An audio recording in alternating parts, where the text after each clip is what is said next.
안녕하세요.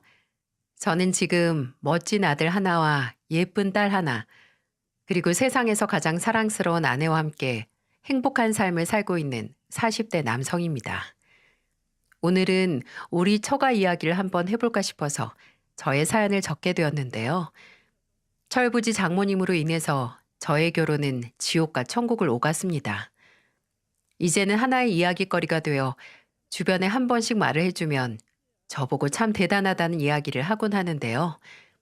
여러분은 어떻게 들으실지 궁금한 마음으로 한번 저의 글을 적어보겠습니다. 먼저 저는 아내와 지인의 소개로 만났습니다. 처음 만난 아내는 참 현명하고 참한 사람이었어요. 자기 주관이 뚜렷한 점이 상당한 매력 포인트였는데요. 늘 제가 선택을 못하고 우유부단한 모습을 보이면 아내가 현명한 판단을 하면서 저를 많이 이끌어 주었어요. 특히 아내의 이 면모는 데이트를 하면서 많이 드러났는데요. 데이트를 하면서 영화를 보거나 음식을 먹을 때는 제가 잘 못 정하는 것이 있으면 아내가 잘 정해주곤 했었어요. 그리고 아내는 살짝 완벽주의자적인 성향이 있었는데 그럴 때는 또 제가 좀 더 부드럽게 달래주면서 아내가 더 유연하게 일 처리를 할 수 있게끔 도와주었죠. 그래서 주변에서는 저희 보고 천생연분이라고 했고 그건 저희도 서로 느끼고 있었기에 결혼을 약속하게 되었습니다. 그래서 곧바로 양가에 인사를 드리러 갔는데 특이하게도 처가는 좀 집안 상황이 남들과는 달랐어요. 장모님과 장인어른은 이혼한 건 아니었지만 두 분이서 따로따로 떨어져서 살고 있었죠. 장인어른은 귀농을 해서 시골에서 농사 지으며 살고 계셨고 장모님은 경기도권에서 살고 있으셨어요. 처음 본 장모님은 풍채가 좀 있으셔서 상당히 포근할 거란 생각이 들었습니다. 덩치가 좀 있어서 그런지 푸근할 것 같은 인상이 있었는데 대화를 하면 할수록 강단 있고 포스가 느껴지더라고요. 그리고 그 포스는 제가 마음에 들지 않는 데서 나오는 분위기였던 것 같아요. 처음에는 장모님은 저를 잘 맞아주셨지만 대화를 하면 할수록 얼굴이 굳어지면서 저를 상당히 마음에 들어 하지 않으셨어요. 그리고 제가 마음에 들지 않았던 이유는 모두 다 저의 외모나 배경 때문이었습니다. 회사는 어딘가? 네, 땡땡 회사입니다. 뭐? 처음 들어보는 회사인데? 그런 회사도 있어? 네, 직원이 20명 정도 되는 작은 회사입니다. 뭐야? 아니, 그렇게 작은 회사 다니면 뭐 월급은 제대로 받는 건 맞나? 한 달에 얼마 정도 버는데? 지금은 200만 원 초반대 정도 받고 있습니다. 아니, 그 쥐꼬리만큼 받는 월급으로 지금 결혼해서 살겠다는 건가? 아유, 뭐 믿는 거라도 있는 모양이네. 집안이 좋은 거야, 뭐야? 자네 부모님은 뭐 하시는데? 네, 저희 부모님은 시골에서 농사 짓고 계십니다. 뭐 농사? 아이구야, 나 참. 이게 무슨 일이야? 머리가 아픈지 이마를 짚고 한탄을 하는 장모님을 보며 난감해하고 있을 때 저의 멋진 아내가 나서 주었어요. 엄마, 어떻게 처음 인사하러 온 사람한테 그렇게 신문하듯이 그래요? 내가 이 사람이랑 결혼하는 건 다 이유가 있어서 그런 거 아니겠어요? 나는 이 사람 배경보다도 얼마나 이 사람 마음이 착하고 좋은지 알아서 그거 보고 결혼하려는 거예요. 그러니까 앞으로 내 남편 될 사람이니까 엄마도 존중해줘요. 말도 좀 가려서 하고. 어이구, 알았다. 열려놨다, 열려놨어. 밥이나 먹어. 장모님은 아내의 말에 기가 찬 듯 이야기하면서 다 포기했다는 듯이 밥이나 먹고 가라며 말씀을 하셨어요. 다행히도 그날 그렇게 장모님의 반대가 조금 있긴 했지만 아내가 장모님을 잘 설득을 한 끝에 무사히 결혼을 할 수 있었습니다. 장모님이 저를 마음에 들어하지 않는 데는 또 하나의 이유가 있었는데요. 그건 바로 아내 언니인 처형 때문이었어요. 처형은 아내보다 3살이 많고 먼저 결혼을 했었는데 그 남편이 키도 훤칠하고 사업을 하는 사람이라도 돈도 꽤 많은 듯 했어요. 물론 아주 나중에는 그 사업이 무엇인지 알고는 깜짝 놀랄 수밖에 없었지만 그때까지만 해도 아무것도 모르던 시절이었기에 장모님은 첫째 사위는 상당히 좋아하고 저는 아주 마음에 들어하지 않으셨습니다. 근데 그건 제가 결혼하면서 잘하면 되는 부분이라고 생각했었기에 무시하고 넘어갈 수 있었어요. 저희 신혼집 같은 경우에는 집안 형편이 좋진 않아서 방 두 칸에 거실 하나 있는 빌라에서 신혼생활을 시작할 수 있었는데요. 이때는 참 아내한테 미안하더라고요. 충분히 좋은 배경의 멋진 남자를 만나서 행복하게 살 수 있는 사람인데 나 같은 사람을 만나서 아쉬운 조건으로 결혼 생활을 하는 이 여자에게 고마우면서도 미안했죠. 그래서 한 번은 물어본 적도 있었습니다. 여보, 근데 당신은 왜 날 선택한 거야? 아유, 요즘에 남자 잘생기고 배경 좋으면 뭐해. 다 인물값하고 돈값하잖아. 나는 그냥 당신처럼 때묻지 않고 있는 그대로 순수하고 순박한 사람이 좋아. 그래야 우리가 백년 해로하고 안 싸우고 잘 살지 않겠어? 자긴 뭘 그런 걸 다 물어보고 그래? 뭐야? 당신은 그럼 지금 내가 못생겼단 거야? 이거 칭찬인지 욕인지 도무지 모르겠네.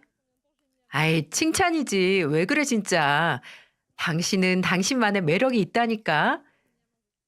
아내는 저의 물음에 웃으며 가볍게 대답을 해주었고, 저도 고마운 마음에 장난을 치며 대화를 했던 기억이 있네요. 이때 나의 조건이 아닌 내 있는 그대로의 모습을 사랑해주는 아내가 얼마나 사랑스럽고 고마웠는지 모릅니다.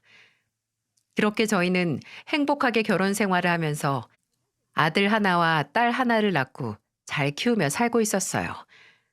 근데 결혼 후 아내와의 행복을 한 번씩 깰 만큼 장모님의 무시는 너무나도 심하게 나타나고 있었어요.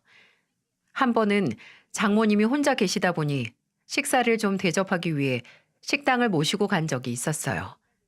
근데 장모님이 식당에 들어서자마자 딱 하는 소리가 이렇더라고요. 아, 뭐야, 삼겹살집? 아니, 소고기도 아니고 삼겹살이 뭔가 삼겹살이. 돼지고기는 어제도 먹었는데 자넨 나한테 밥을 사준다고 했으면 먼저 내가 뭘 먹고 싶은지부터 물어봐야 하는 거 아닌가? 아이고, 진짜 간만에 밥 얻어 먹는다고 신나서 나왔구만. 2주 전에는 우리 큰딸 사이가 뭐 사줬는지 알아? 소고기 사주고 갔어. 그것도 아주 최상급으로 사주더라.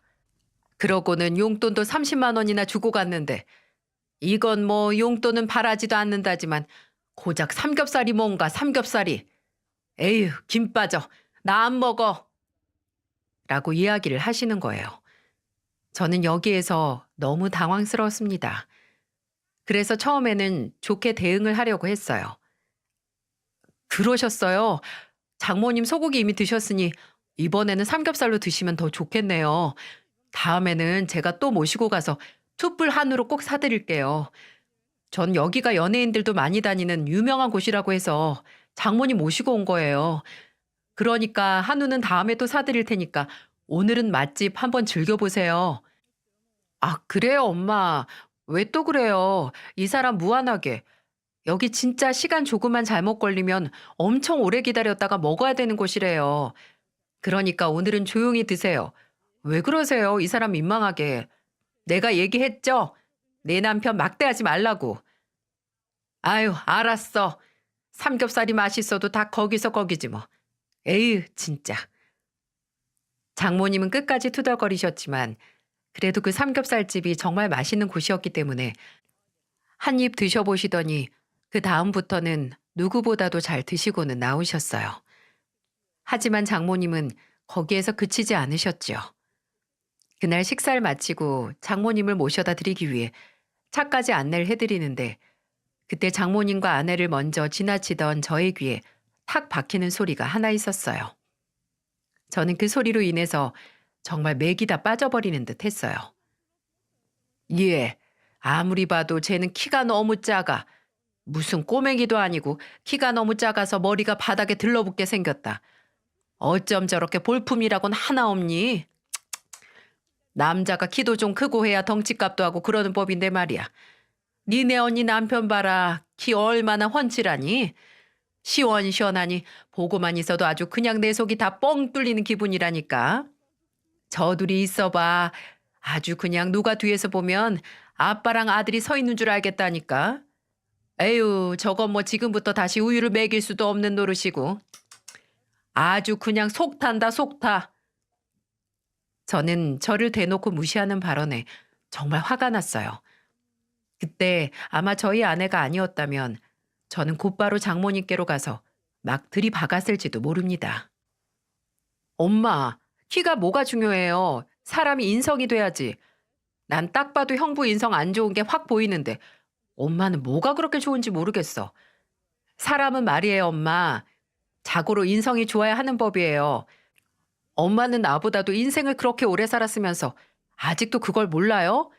우리 남편처럼 남 베풀 줄 알고 배려할 줄 아는 사람이 되어야지. 안 그래요?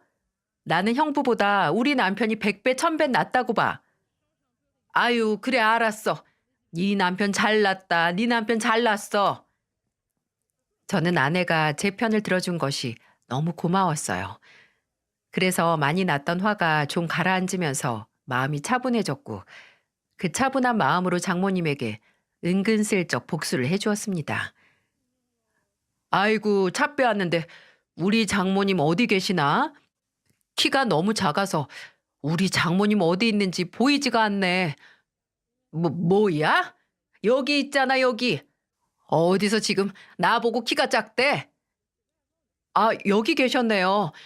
아이고, 우리 장모님 키도 작은 데다 덩치까지 있으셔서 우리 마누라가 좋아하는 곰인형인 줄 알았잖아요.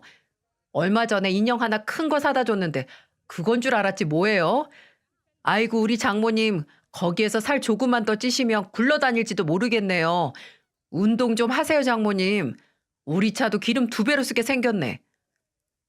이렇게 저는 은근슬쩍 장모님께 복수를 했고 장모님은 분한지 그날 택시 타고 집에 가겠다며 아예 혼자서 가버리시더라고요. 근데 거기에 별로 개의치 않았습니다. 저도 정말 속이 많이 상했거든요. 그 와중에 장인어른은 그래도 저를 나름 예뻐해 주셨어요.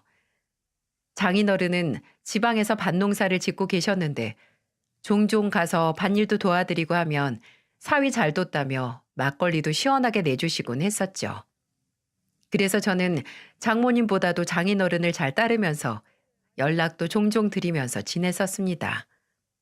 게다가 결정적인 건 장인어른은 첫째 사위를 상당히 싫어하셨어요. 맨날 볼 때마다 술에 찌들어진 얼굴에 온몸에 문신이 있고 행동도 껄렁껄렁한 게 정말 마음에 안 든다고 저한테 몇 번이나 말씀을 하셨죠. 하여튼 내가 그놈 마음에 안 들어서 우리 첫째 딸을 그렇게 말렸는데도 말 안 듣고 아주 마음에 안 들어.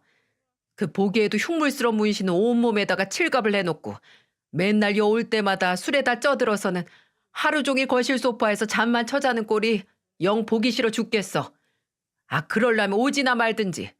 하여간에 이상한 놈이라니까. 아주 마음에 드는 게 하나도 없어. 키만 멀때같이 크고 인간이 허우대만 멀쩡하면 뭐하나. 영 인성도 그렇고 볼품이 없는데. 장인어른은 항상 이런 식으로 투덜대셨어요. 정말 장모님과 장인어른은 보는 눈이 달라도 너무 달랐습니다. 그래도 저를 예뻐해 주시는 장인어른 덕에 저는 그나마 이 결혼 생활을 힘들지 않게 할 수 있었어요. 그렇게 장모님의 미움과 장인어른의 사랑을 받으며 저는 양쪽을 왔다 갔다 하며 결혼 생활을 해나가고 있었는데요. 그러다 저에게 일이 하나 터지고 말았습니다. 제가 다니던 회사가 있었는데 그 회사가 부도가 나버린 거예요. 얼마 주지 않는 회사였지만 그래도 나름 비전이 있는 곳이라 생각해서 잘 다니고 있었는데 한순간에 무너져 버리니 손을 댈 수가 없게 무너져 버리더라고요. 결국 저는 직장을 잃고 3달 정도를 다른 곳을 알아보면서 지냈어요.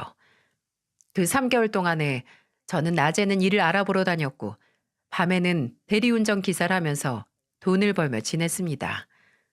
만약 제가 총각이고 결혼을 안 한 상황이었다면 아마도 이전처럼 아무 중소기업이나 들어가서 일하며 지냈을 거예요.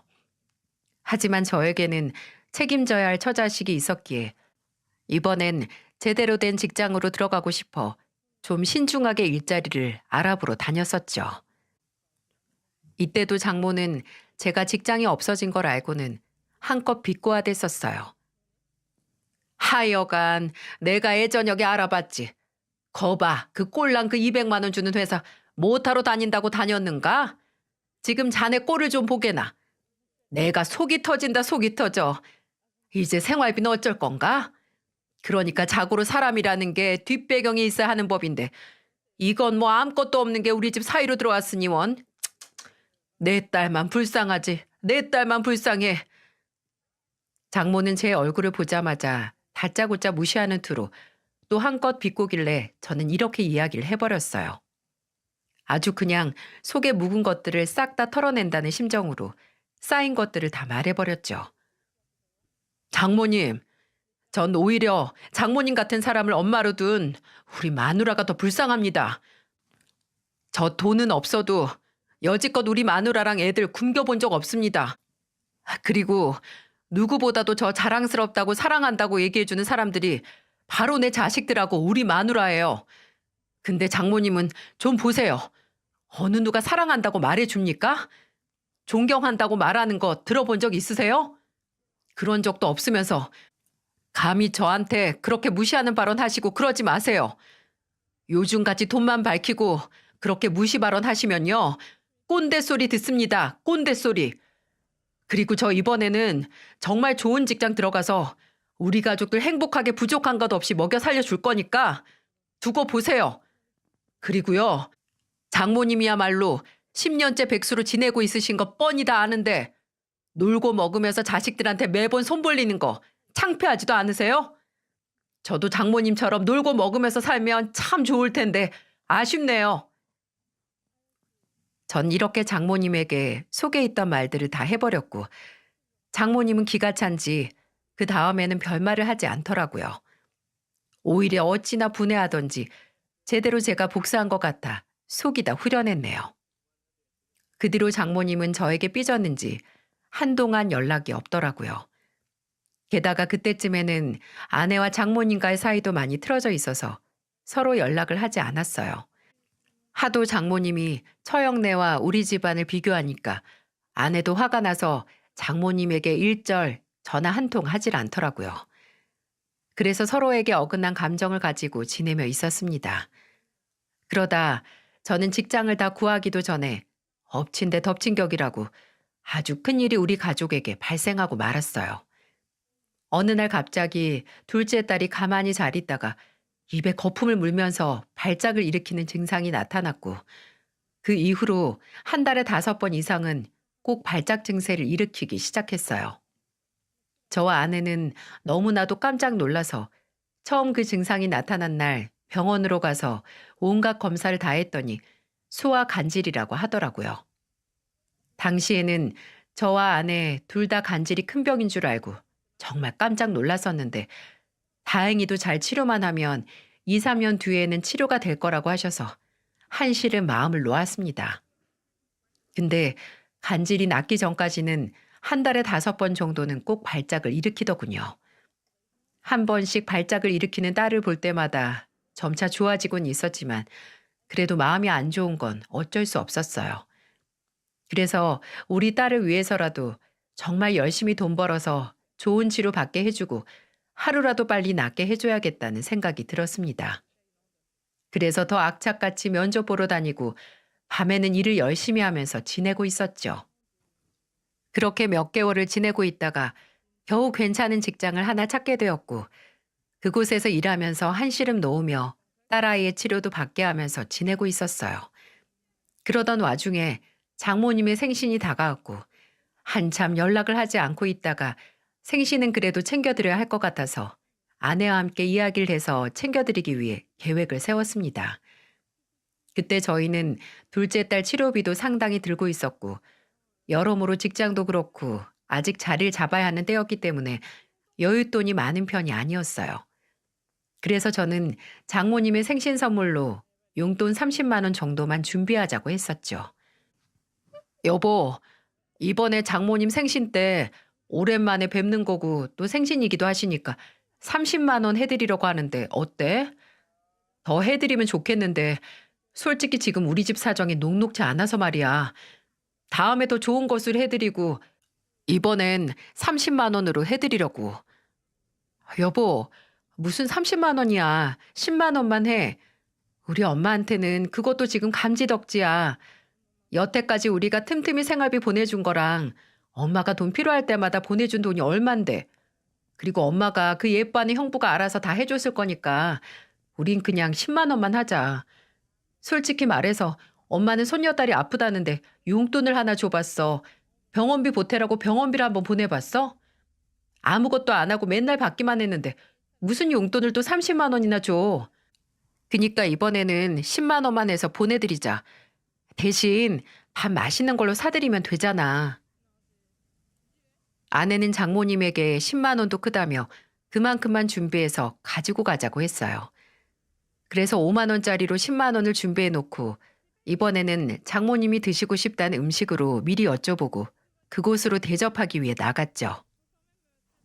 이날은 원래 장모님만 모시고서 식사를 할 계획이었는데 장인어른도 오랜만에 올라오신다고 하셔서 아예 처형네 식구들까지 다 같이 불러서 식사를 하게 되었습니다. 다 같이 모인 상황에서 형님이 먼저 장모님께 생신 선물을 건넸어요. 장모님, 생신 축하드립니다. 여기 별거 없지만 필요하신데 쓰세요. 형님은 그 자리에서 용돈 50만 원과 홍삼 세트를 하나 준비해서 장모님께 건네더라고요.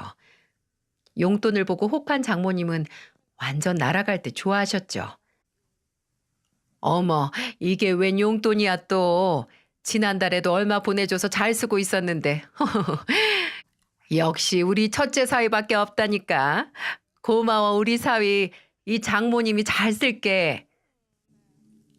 장모님은 완전히 입이 귀에 걸릴 정도로 웃으며 말씀을 하셨어요. 그리고 그 다음 의도치 않게 웃는 장모님 얼굴에 침 뱉는 격이 된 저의 선물로 인해서 그 자리에 있는 모든 사람들이 다 얼어붙어 버렸어요. 아니, 정확하게 말하면 저의 선물에 반응한 장모님의 태도로 인해서 그 자리에 있던 모든 사람들이 다 당황할 수밖에 없었죠. 장모님, 생신 축하드립니다. 저흰 이번에 둘째가 좀 아프고 저도 직장 옮기면서 자리 잡느라 큰 선물은 준비 못했어요. 이거 얼마 안 되지만 형님이 주신 용돈에 조금 더 보태서 쓰세요. 그리고 오늘 식사는 저희가 대접할 테니까 드시고 싶으신 거 마음껏 드시고요. 일부러 장모님이 좋아하신다는 걸 찾아온 거니까 많이 드세요. 장모님은 저에게 선물을 건네받자마자 봉투를 확인하더니 그 안에 5만 원짜리 2장이 들어가 있는 걸 보고는 웃던 얼굴에 누가 침이라도 뱉은 듯 표정이 완전히 표독스럽게 바뀌어버리는 거 있죠? 그러면서 하는 말이 이랬죠. 자네 지금 장난하나? 아니 이거 무슨 애들 과자값도 안 나오는 거 주면서 꼴랑 그 생색을 내고 앉는 건가? 내가 진짜로 어이가 없어서 원. 야, 날 무시를 해도 정도가 있지. 어디서 10만 원짜리 겨우 들이밀면서 용돈이네 뭐네 생색내고 난리야. 네가 날 얼마나 우습게 봤으면 딸랑 10만 원 준비를 하냐? 어? 내가 진짜 어이가 없어서 말도 안 나오네. 그래, 네가 그렇지 뭐. 네가 나를 여태까지 그냥 딱 달랑 10만 원짜리로 보고 살았던 거지. 그러니까 장모인 나한테 몇 개월간 연락도 없었던 거 아닌가? 더러워서 진짜 누굴 거지로 하는 것도 아니고. 아니지 아니지. 내가 미친 거지. 거지 새끼한테 무슨 밥 얻어먹고 생일 용돈을 얻겠다고. 에이 기분 더러워. 야 됐어. 이거 가지고 가서 너나 실컷 써라. 가지고 가서 손주 과자나 사 먹으라고 해. 장모님은 그 돈을 받자마자 이렇게 이야기를 해버리고는 아예 돈을 밥상머리 위에다가 던져버렸습니다. 거기에 황당해서 저는 반격을 하려는데 아내가 먼저 나섰어요. 엄마, 정말 너무한 거 아니에요? 이러니까 내가 엄마랑 연락도 하기 싫었던 거야. 알아요? 진짜 사람이 해도 어떻게 그렇게까지 말할 수가 있어요? 아, 내가 뭘? 내가 뭐 틀린 말 했냐? 어? 어디 말해봐. 내가 잘못한 거야? 어? 장모님 급기야 저한테 다시 한번 삿대질을 해가며 말을 했고 거기에서 저도 맞대응을 했습니다. 예, 장모님이 한참 잘못하셨네요. 장모님은 정말 구제불능이세요. 사람이 참 한결같은 게 중요하다고 하지만 어쩜 그렇게 한결같이 개념이 없으십니까? 저도 이젠 지겹습니다. 지겨워요. 저는 장모님과 상종도 하기 싫어서 밥상 위에 던져진 채로 그대로 올려져 있던 돈도 다 냅두고 그 자리에서 그냥 나오려고 했습니다. 근데 그때 예기치도 못한 인물이 장모님의 참교육을 아주 제대로 해주더라고요. 그걸 보면서 저와 아내는 아주 유쾌, 상쾌, 통쾌를 한 번에 느낄 수 있었죠. 할머니, 그 돈 진짜 저 과자 사 먹어요? 뭐라고? 그 돈 진짜 저 과자 사 먹냐고요. 아까 우리 과자 사 먹으라고 하면서 그 돈 밥 위에 던졌잖아요. 우리 아빠가 과자 많이 먹으면 안 된다고 맨날 과자 조금만 사주고 그랬는데 이거 있으면 저 과자 진짜 많이 먹을 수 있어요. 아싸, 고마워요 할머니. 이 돈 가지고 가면 되는 거죠? 내 동생도 맨날 사탕 사달라고 졸랐는데 이걸로 제가 사줄 거예요. 이 말을 한 장본인은 다름 아닌 저의 11살 되는 첫째 아들이었습니다. 아들은 평소에 제가 장모님과 많이 싸우고 장모님이 절 많이 무시하고 있다는 걸 느끼고 있었기에 항상 저나 아이 엄마한테도 외할머니는 싫다고 몇 번이나 말하던 아이였어요. 그때마다 그러지 말라고 했지만 어쩔 수 없이 보여주었던 장모님과의 대립이 그 아이에게도 느껴졌었는지 아예 장모님이 난리를 피운 그 현장에서 우리 아들이 제대로 참교육을 시켜버리더라고요.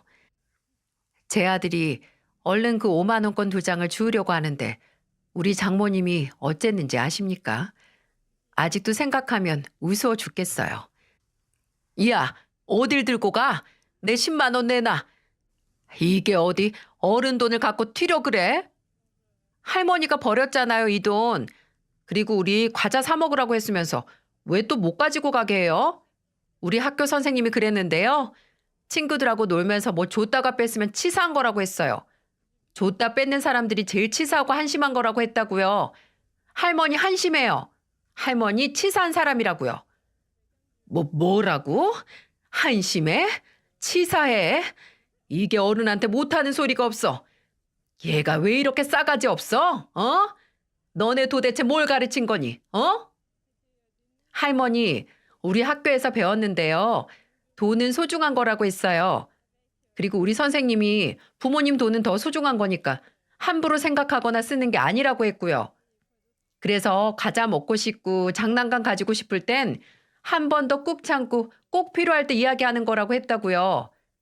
그리고 우리 엄마 아빠도 돈은 100원이라도 귀하게 생각해야 한다고 했어요. 땅 파도 100원 안 나온다고. 그리고 할머니, 우리 아빠한테 뭐라고 하지 마세요. 우리 아빠 세상에서 제일 멋있는 사람이에요. 맨날 우리 동생 아플 때마다 안아주고 저한테도 자기 전에 사랑한다고 말해주는 멋있는 아빠예요. 그리고 우리 엄마 힘들다고 맨날 안마해주고 우리한테는 맛있는 요리도 해주신단 말이에요. 근데 왜 우리 아빠한테 맨날 뭐라고 해요? 할머니 미워요. 할머니 싫어요. 세상에서 할머니가 제일 싫어요. 나중에 저 커서 할머니 안 볼 거예요. 우리 아빠한테 잘못하면 나중에 제가 돈 많이 벌어도 할머니한테는 용돈 하나도 안 줄 거예요. 할머니만 무시할 거라고요. 뭐야? 야, 니네는 애 교육을 어떻게 시키는 거야? 평소에 애가 뭘 보고 자라면 이렇게 얘기를 하냐고. 우리 아들의 똑 부러지는 도발에 장모님은 귀까지 빨개지며 난리가 났어요. 하지만 저도 이때는 속이 다 시원해서 우리 아들한테 잘했다고 칭찬이라도 해주고 싶더라고요. 근데 그래도 어른한테 그렇게 함부로 하면 안 된다는 걸 가르치기 위해서 우선 우리 아이를 말리려고 했는데 그때 또 우리 아들을 지지해주는 사람이 나타났습니다. 아이고, 우리 예쁜 손자. 말을 어쩜 이렇게 똑부러지게 잘하냐. 요즘 애들은 옛날 애들하고 달라가지고 말도 잘하고 못하는 게 없다고 하더니만 아주 그냥 그게 딱 우리 손주였구먼. 자네 아주 그냥 애를 똑부러지게 잘 키웠어. 이거 인물 되겠다, 인물. 허허허. 이리 와라, 우리 손주. 이 할애비가 용돈 더 줄게. 이걸로 과자 먹고 싶은 거 잔뜩 사 먹어라. 장인어른은 그 자리에서 아이를 혼내는 게 아니라 오히려 잘했다고 하면서 용돈으로 5만 원을 더 주셨고 거기에 신난 아들은 아주 그냥 날아갈 듯이 이야기를 하더라고요. 아싸! 아빠, 할아버지가 5만 원 또 주셨어요. 아싸, 15만 원 생겼다. 친구들한테 자랑할 거예요. 상황이 이렇게까지 되어버리니까 장모님은 완전히 삐져가지고 밖으로 나가버리셨어요. 결국 그 자리에서 장모님은 집으로 가버리셨고 저희도 주인공이 없는 생일 파티를 할 수는 없었기에 그 자리에서 모두 집으로 돌아갔습니다. 그렇게 다들 파하고 난 뒤 저는 우리 아들에게 따로 이야기를 했어요.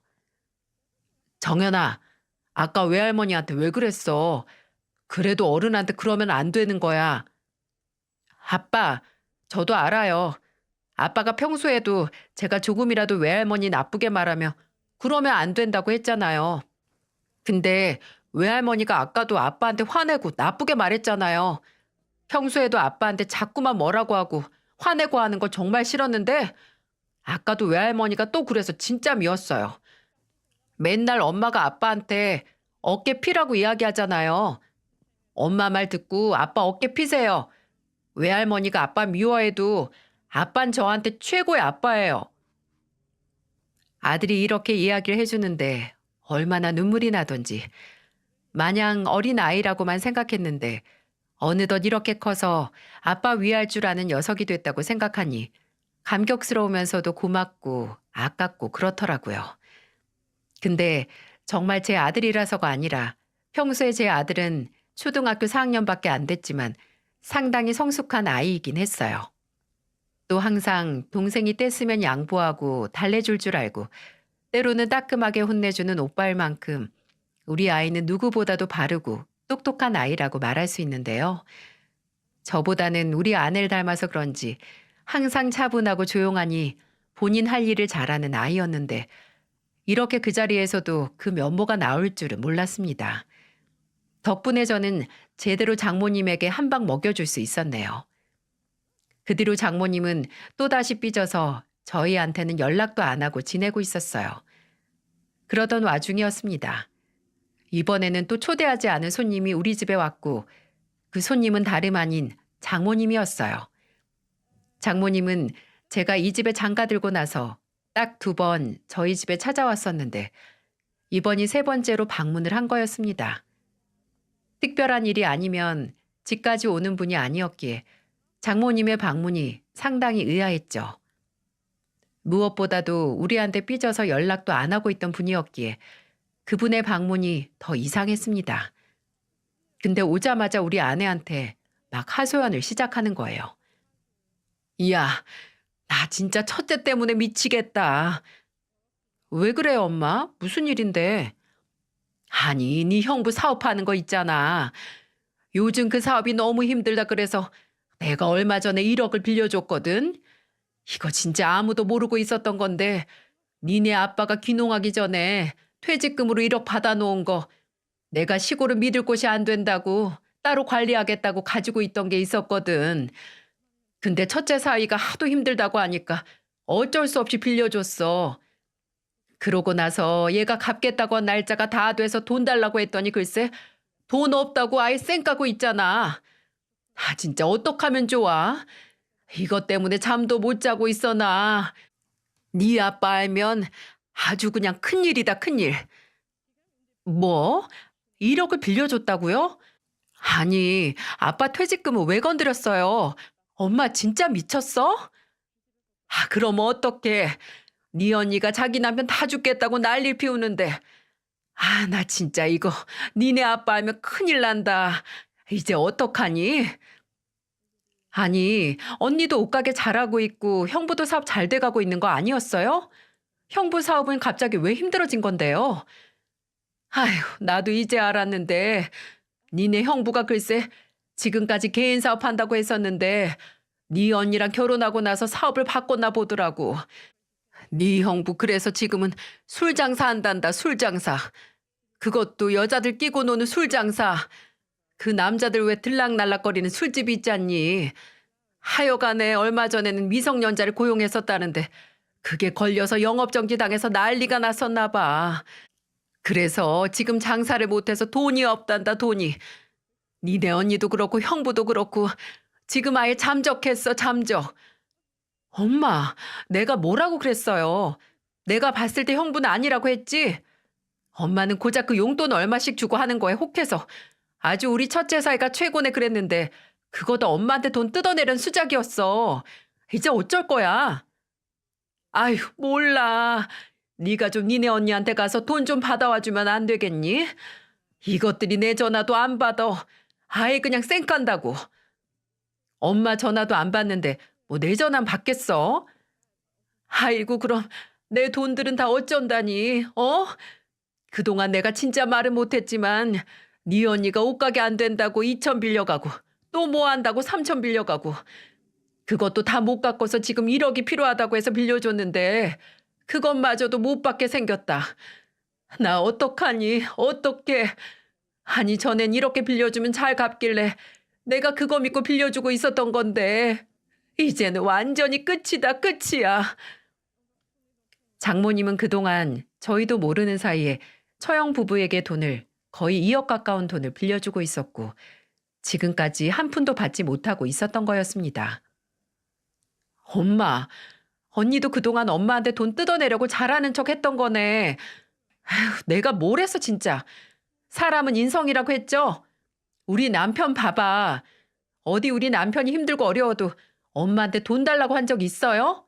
손 벌린 적 있냐고요? 그래서 사람이 외모보다 인성이 중요하다고 하는 거예요. 빨리 엄마 우리 남편한테 그동안 무시하고 비하했던 거 사과해요. 빨리. 엄마 그거 진짜 뿌린 대로 거둔 거예요. 알아요? 아, 또 무슨 사과를 하라고 그래. 사람이 살다 보면 실수할 수도 있는 거지. 넌 뭘 또 그걸 사과를 하라고 그러니? 그럼 나 언니한테도 전화 안 해보고 바로 아빠한테 전화해서 다 잃을 거예요? 아빠 알면 좋겠어요? 나 아빠한테 전화해도 돼요? 아이고, 아이고. 아, 그래, 알았어. 네 아빠한텐 절대 말하지 말어. 네 아빠 알면 큰일 난다. 아유, 김서방. 내가 정말 잘못했네. 잘못했어. 내가 미쳤었어. 미안하다. 미안하다, 미안해. 내가 널 못 알아봤었어. 근데 자네도 좀 생각을 해보게나. 어느 부모가 내 자식이 배경 안 좋고 직업 안 좋은 사람한테 딸 시집 보내고 싶겠는가? 자네 같으면 안 그러겠어? 근데 내가 생각이 짧았네. 그게 다가 아닌데 내가 무지했어. 미안하네. 용서해주게 김서방. 장모님은 그제서야 저에게 사과를 해왔습니다. 근데 장모님은 정말로 후회를 하셨는지 눈물까지 흘리면서 이야기를 하더라고요. 그래서 저도 말을 했죠. 장모님, 네, 저 많이 서운했습니다. 솔직히 그렇게 형님이랑 저 비교하시고 저 무시하시는데 장모님 때문에 이 사람이랑 이혼까지 생각할 만큼 힘들었어요. 근데 그래도 저 버틸 수 있었던 건 이 사람은 나를 최고의 남편감, 최고의 신랑으로 생각을 해줬기 때문에 제가 이 사람 보고 살 수 있었던 거였어요. 그리고 장모님 마음도 어느 정도는 이해합니다. 저도 우리 딸이 볼품없는 놈한테 시집 간다고 하면 막아서고 싶을 것 같아요. 근데 사람이 외모나 배경이 다가 아니기 때문에 저는 그 사람 자체를 볼 것 같아요. 근데 이제라도 아셨으니 저를 사위로 앞으로는 잘 받아주시고 우리 가정이 잘 살 수 있게 기도만 해주세요. 저는 그거면 됩니다. 알았네, 알았어. 그건 당연하지. 앞으로는 당연히 그렇게 할 거야. 그렇게 그날 장모님과 화해를 하고 나서 아내는 장모님이 뜯긴 돈을 찾으러 처형집으로 쳐들어갔어요. 그리고 그날 아내와 처형이 대판 싸운 것 같더라고요. 둘이서 거의 머리채 잡고 싸우고 돈 안 갚으면 아내가 경찰에 신고하겠다고까지 얘기했는데 그런데도 처형은 꼼짝도 안 하고 결국에는 장모님에게 돈을 안 갚은 듯 했습니다. 이 모든 상황이 벌어지고 나서 결국 장인어른의 귀에까지 소식이 들어가게 되었고 그때부터 저는 장인어른이 그렇게 무서운 분이셨구나를 소름 끼칠 정도로 느끼게 되었어요. 장인어른은 그 사실을 알자마자 장모님 집으로 가서 깽판을 치시고 장모님에게 있던 통장과 모든 돈을 다 뺏어 오신 듯 했습니다.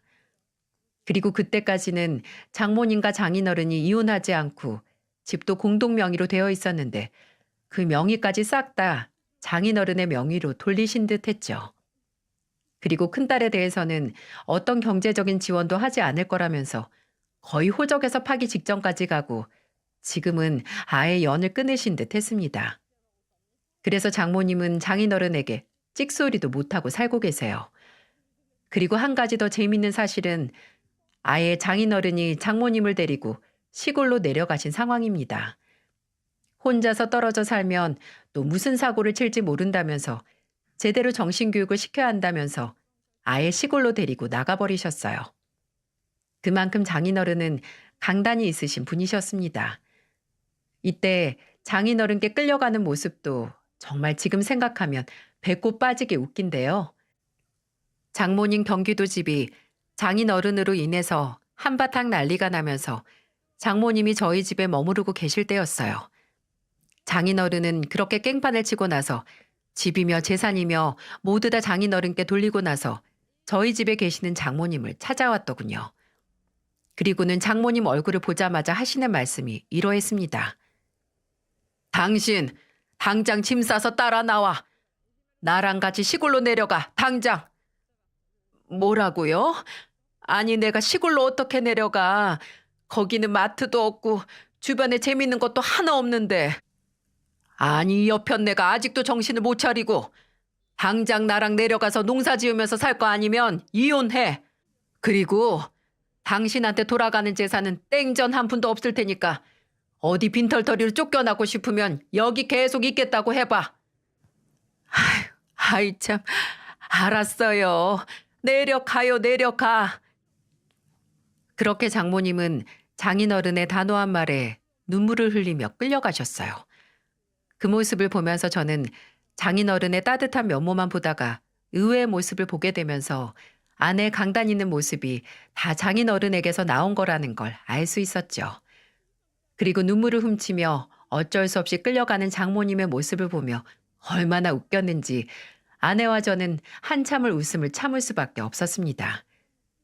그래도 그 뒤로 장모님은 시골로 내려가서 나름 잘 지내고 계시는 듯 했어요. 물론 잘못한 것이 있어서 장인어른께 꼼짝도 못하고 지내고 계시긴 하지만 나름 안정을 잘 찾으신 듯 하더군요.